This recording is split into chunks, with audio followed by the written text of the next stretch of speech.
গরু গায়ে মুসলমান হয়েছেন হিন্দুদের মতন, সন্তুকি লাগাইয়া উপরের লেভেলে সব কিন্তু জড়িত। আমাদের ইসলামের লোক ওরা হামলা করছে কিন্তু এই যে মাজারের যে টেকাগুলো দানবাস করে যে টেকাগুলো ওগুলো লুট করার জন্য এর মধ্যে সব জড়িত আছে।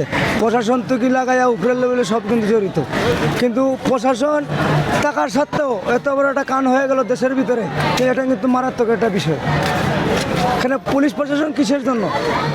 মানে জনগণের নিরাপত্তার জন্য, কিন্তু জনগণের কোথায় নিরাপত্তা দিলেন না? উনি তো আবার পীর ওই গাদ্দারি করলেন। মুসলমান কাকে বলে? কিসের মুসলমান হইলেন?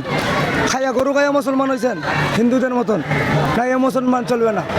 মুসলমান হইতে গেলে সূক্ষ্ম মুসলমান হইতে হবে, আর সূক্ষ্ম ইমানদার বনতে হবে, যে তিল পরিমাণ যেন তোমার কুদ না থাকে। কিন্তু সবার কাছেই তো কুদ, খারে বলবেন আপনি।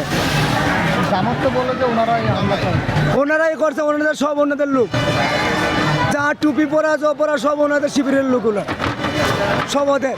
এরপরে তোমার যা আছে এমসি লেগে সব ওদের সাথে জড়িত আছে। ওরা না করতেছে কেন? ওরা গায়ে টাকা দিতে যাচ্ছে, কিন্তু গায়ে টাকা দিলে হবে না, এটার বিচার হবে, এটার বিচার প্রধানমন্ত্রী করতে হবে।